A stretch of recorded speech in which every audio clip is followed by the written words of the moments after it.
आगे बढ़ेगी तो परिवारवादी और जातिवादी ताकतें फिर से सिर उठा करके अव्यवस्था पैदा करने का प्रयास करेंगे, क्योंकि उनके आका भी उनको पीछे से धकेलते होंगे कि वे पैसा लिए हो तो कुछ तो उपद्रव करो, लेकिन उनको मालूम है उपद्रव करेंगे तो फिर उत्तर प्रदेश सरकार उपद्रवियों के साथ किस प्रकार का व्यवहार करती है यह भी उनको मालूम है। अब उत्तर प्रदेश उपद्रव प्रदेश नहीं, उत्सव प्रदेश है, उत्सव प्रदेश। कोई सोचता था प्रयागराज में माघ मेला यानी कल्पवासी आते थे, कुछ पूज्य संत जाते थे, इनकी संख्या सीमित होती थी 10 लाख 15 लाख तक। मौनी अमावस्या के दिन 4.5 करोड़ श्रद्धालुओं ने, कल्पवासियों ने, पूज्य संतों ने त्रिवेणी में डुबकी लगा करके, आस्था की डुबकी लगा करके अपनी आस्था को व्यक्त किया। बसंत पंचमी के अवसर पर 3.5 करोड़ से अधिक श्रद्धालुओं ने प्रयागराज में जाकर के त्रिवेणी में आस्था की डुबकी लगाई। निरंतर वहां पर श्रद्धालु देश और दुनिया से आ रहा है, क्योंकि उसे मालूम है कि डबल इंजन की सरकार उसे सुरक्षा भी देगी, सुविधा भी देगी। और सुरक्षा और सुविधा की गारंटी क्या मिली? लोग आज प्रयागराज में, काशी में, अयोध्या में, गोरखपुर में, मां विंध्यवासिनी के धाम में, नैमिषारण्य में, ब्रज तीर्थ में अपार भीड़ लगी है, अपार भीड़ लगी। अभी मैं परसों ही श्री बांके बिहारी मंदिर में वृंदावन गया था, क्या भीड़ थी। बहनों और भाइयों, विकास की इस यात्रा को अनवरत बनाए रखने की आवश्यकता है। सुरक्षा के इस माहौल को इसी मजबूती के साथ आगे बढ़ाने की आवश्यकता है। और विकास की प्रक्रिया जब एक साथ आगे बढ़ेगी तो विकसित भारत के जो संकल्प हैं उनको हम पूरा करने में सफल होंगे। आने वाली पीढ़ी का भविष्य उज्जवल होगा। आने वाली पीढ़ी आपको गौरव और गरिमा के साथ स्मरण करते हुए सदैव आपके प्रति कृतज्ञता ज्ञापित करेंगे। और उसी अभियान के साथ जोड़ने के लिए आज हम गोरखपुर के इन 2 महत्वपूर्ण परियोजनाओं के साथ आए हैं। मुझे पूरा विश्वास है कि विकास की इस प्रक्रिया में जो सकारात्मक योगदान आज आप सबका प्राप्त हो रहा है, यह योगदान डबल इंजन सरकार को इसी प्रकार से प्राप्त होता रहे, इस विश्वास के साथ आप सभी को, गोरखपुर वासियों को, पूर्वी उत्तर प्रदेश वासियों को इन सभी परियोजनाओं की मैं हृदय से बधाई देते हुए अपनी शुभकामनाएं देता हूं। धन्यवाद। जय हिंद। मिलने वाले उन सभी नागरिकों के लिए यह एक नया उपहार प्राप्त हो रहा है जब बरगदवा नकहा केशव आरओबी का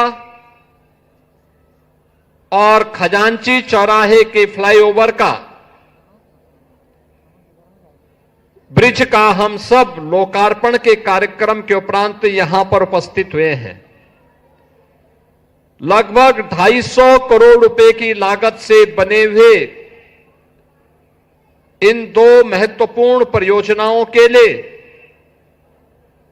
मैं गोरखपुर वासियों को, पूर्वी उत्तर प्रदेश के उन नागरिकों को जो इस सुविधा का लाभ लेंगे, यहां के जनप्रतिनिधियों को, सभी को हृदय से बधाई देते हुए आप सभी उपस्थित नागरिक बंधुओं का मैं हृदय से अभिनंदन करता हूं। आपने देखा होगा यहां पर हम फर्टिलाइजर कैंपस के पास हैं।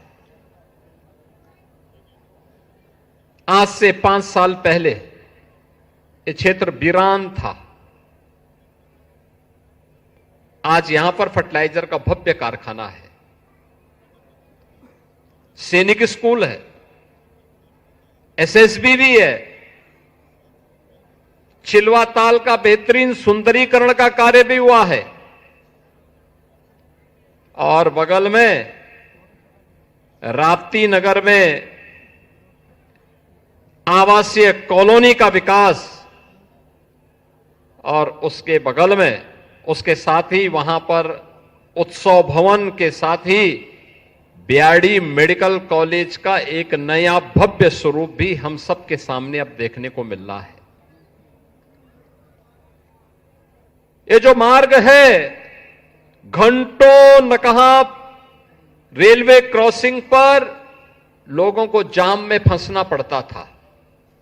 जब बरगदवा से नकहा की तरफ लोग आते थे तो ये मान करके चलते थे कि अब 1 घंटा जाम में फंसना ही फंसना है। लेकिन अब ये फ्लाईओवर बन गया है।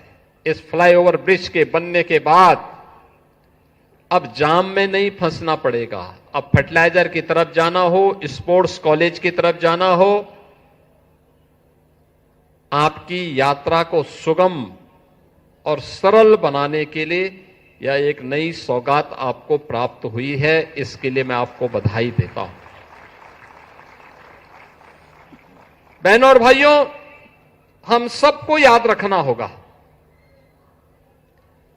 2017 के बाद की डबल इंजन सरकार की यात्रा। 2017 के पहले उत्तर प्रदेश में क्या था? भय था, आतंक था,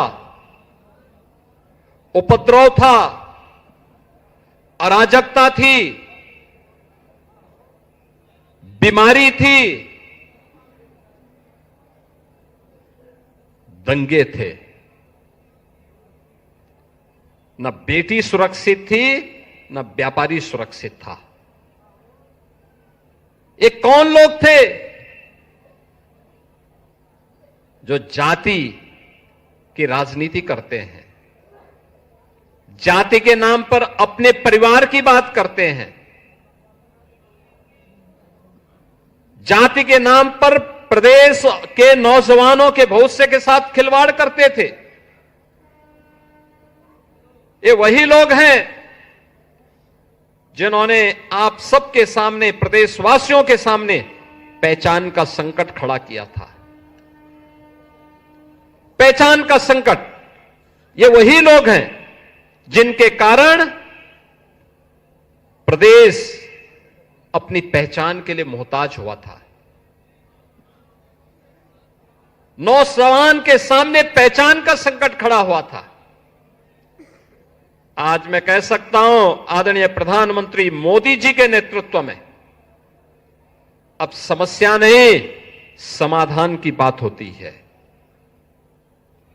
अब माफिया और मच्छर और इंसेफ्लाइटिस नहीं, बल्कि गोरखपुर की वर्ल्ड क्लास सड़कें, AIIMS, fertiliser, medical college, AYUSH विश्वविद्यालय और गीडा में आ रहा ना निवेश, पूर्वांचल एक्सप्रेसवे का लिंक एक्सप्रेसवे, आज एक गोरखपुर की पहचान बन रही है।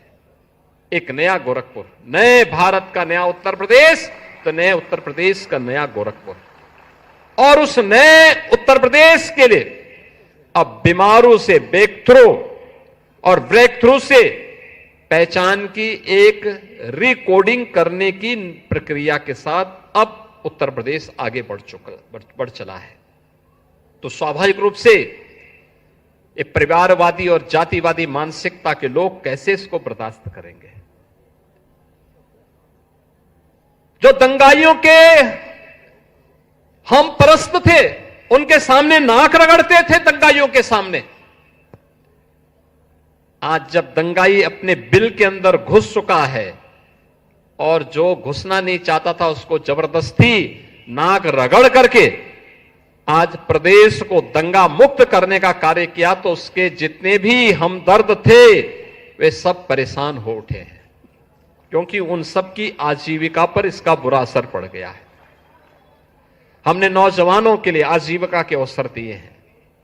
ये डबल इंजन सरकार ने नौजवानों को सरकारी नौकरी भी दी है और निवेश का बेहतरीन वातावरण बना करके प्रदेश में निवेश की एक नई बहार बहाई है। निवेश आता तब है जब सुरक्षा का माहौल होता है। निवेश आता तब है जब अच्छा इंफ्रास्ट्रक्चर होता है। निवेश आता तब है जब स्केल को स्किलिंग में बदल करके नौजवानों को उन्हीं के गांव में, उन्हीं के जनपद में, उन्हीं के क्षेत्र में, उन्हीं के प्रदेश में नौकरी की सुविधा प्राप्त होती है। और हम कह सकते हैं उत्तर प्रदेश में आया हुआ 45 लाख करोड़ रुपए का निवेश का प्रस्ताव उत्तर प्रदेश के अंदर 1.5 करोड़ से अधिक नौजवानों के लिए नौकरी की गारंटी का दस्तावेज है।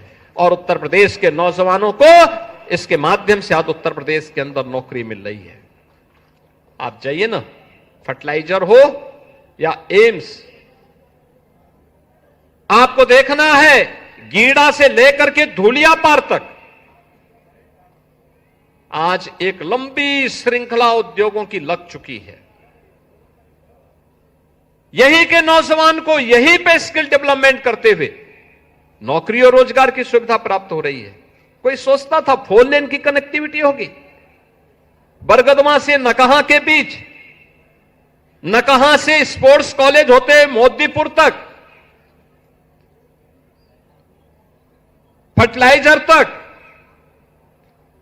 एयरपोर्ट से लेकर के सुनौली तक,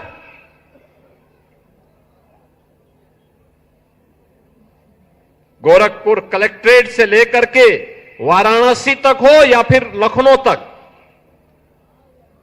पूर्वांचल एक्सप्रेसवे भी है, अयोध्या होते हुए भी है और सीधे लखनऊ जाने के लिए भी है, तो वाराणसी जाने के लिए। पूर्वांचल एक्सप्रेसवे का लिंक एक्सप्रेसवे गोरखपुर को दोनों कनेक्टिविटी उपलब्ध करवाता है।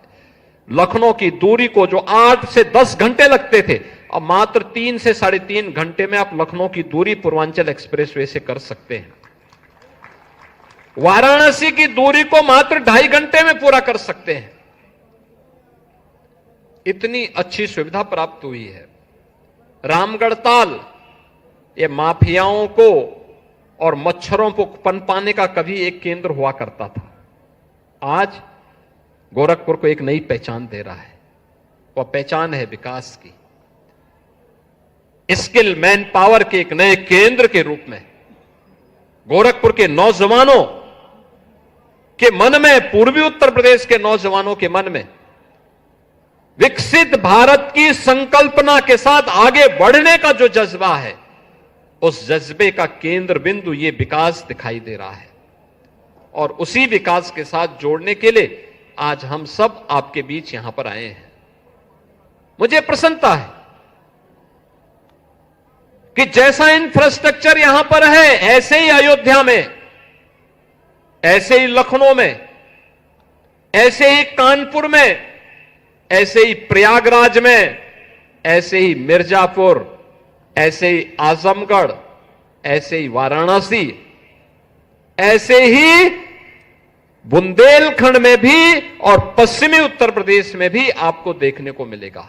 यानी विकास अब केंद्रित एक जनपद में एक परिवार की विरासत बनकर के नहीं रहेगा, बल्कि समग्र प्रदेश को उस विकास के साथ हम जोड़ने का काम करेंगे और विकास की इस प्रक्रिया के साथ प्रदेश को विकसित भारत के अभियान का सारथी बनाने का काम करेंगे। और उसी विकसित भारत की इस यात्रा को आगे बढ़ाने के लिए आज बहनों और भाइयों, मुझे आपके बीच में इन योजनाओं के माध्यम से फिर आने का अवसर प्राप्त हुआ है।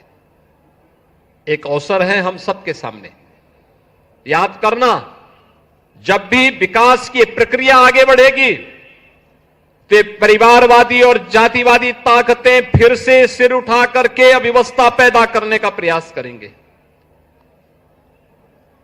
क्योंकि उनके आका भी उनको पीछे से धकियाते होंगे कि वे पैसा लिए हो तो कुछ तो उपद्रव करो, लेकिन उनको मालूम है उपद्रव करेंगे तो फिर उत्तर प्रदेश सरकार उपद्रवियों के साथ किस प्रकार का व्यवहार करती है, यह भी उनको मालूम है। अब उत्तर प्रदेश उपद्रव प्रदेश नहीं, उत्सव प्रदेश है, उत्सव प्रदेश।